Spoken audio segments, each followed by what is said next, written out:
রাধে রাধে। আমাদের গোপাল সোনার জন্য আমি একটা অনলাইন থেকে জিনিস অর্ডার করেছি। সেই জিনিসটা খুললেই আশা করি দেখতে পাবেন, কিন্তু আমিও যখন ভিডিওটা করছিলাম তখন বুঝতে পারি না জিনিসটা এতটা খারাপ হবে। মিশো থেকে অর্ডার করেছিলাম। তো অনলাইন থেকে, ফ্লিপকার্ট থেকে, অ্যামাজন থেকে, মিশো থেকে অর্ডার করা হয়, কিন্তু মিশো এবারে যে জিনিসটা দিয়েছে এতটা খারাপ দেবে আমি ভিডিওটা করার সময় বুঝতে পারিনি। তো আনবক্সিং করার সময় এই যে খামটা আছে, বক্সটা এসছে, বক্সটা যেন কেমন তোবড়ানো, মানে ছেঁড়া, উল্টে কেমন দেখেই যেন প্রথম থেকে মনে হচ্ছে যেন কিছু একটা আছে, যেন ভালো হবে না। সেটা মন থেকে বোঝা যাচ্ছে যে কিছু একটা আছে যেটা অগোছালো হয়ে আছে, কেমনভাবে যেন অগোছালো হয়ে আছে। তো চলুন এটাকে, খামটাকে খুলি। তো কি অর্ডার করেছিলাম সেটা একবার বলি। যে এখানে অর্ডার করা হয়েছিল গোপাল সোনার জন্যই।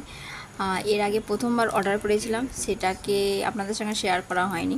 তো সেটা অর্ডার যখন করেছিলাম তারপরে সেটাকে আমরা আবার এক্সচেঞ্জ করেছি। তো সেই এক্সচেঞ্জ অর্ডারটা এসছে, তো এক্সচেঞ্জ অর্ডারটাই আপনাদের সঙ্গে এখন শেয়ার করছি। কেন এক্সচেঞ্জ করেছিলাম, কারণ সেই জিনিসটা একটু প্রবলেম হচ্ছিল, যে একটা ভালো একটা খারাপ এসেছিলো, যার জন্য এটাকে আমরা এক্সচেঞ্জ করেছি। তো এক্সচেঞ্জ এসছে যখন, সেই অর্ডারটাও দেখুন কতটা খারাপ এসছে, যার জন্য খামটাই এতটা খারাপ বোঝা যাচ্ছে। তো হাতের কাছে আমি কিছুই পাচ্ছিলাম না যে এটাকে খুলবো, চেষ্টা করছিলাম তাও খুলতে পারিনি। শেষে পেনের নিব দিয়ে এটাকে খোলার চেষ্টা করলাম।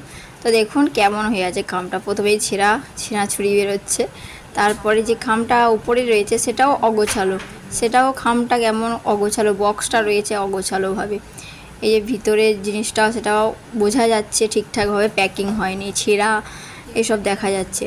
তো এবার জিনিসটা হলো কি, ছোট একটা মিনি ফ্যান অর্ডার করেছিলাম আগের বারে, সেটাকে আমরা এক্সচেঞ্জ করছি। এবারে যে এসছে এটাও খারাপ দিয়েছে বলছে এটা কেউ ইউজ করেছিল, সেই ইউজটা এখানে এসছে, পুরোপুরি বোঝা গেছে খাম প্যাকিং করা থেকে। এটা যখন আমরা ওপেন করেছি তার মধ্যে চুলও রয়েছে। তো এতটা খারাপ জিনিস দিচ্ছিল, বুঝতে পারিনি যে এটা কি করবে, এটা কি আবার রিটার্ন করে দেবো সেই ভাবছিলাম। তো দেখুন, যারা যারা অর্ডার করে থাকেন তারা তো অবশ্যই জানেন কে কেমন, কোন প্ল্যাটফর্ম কেমন দেয় প্রোডাক্ট। তো আমরা এটা মিশো থেকে করেছিলাম, আপনাদের সঙ্গে শেয়ার করলাম। কেমন লাগলো অবশ্যই জানাবেন এই মিনি ফ্যানটা।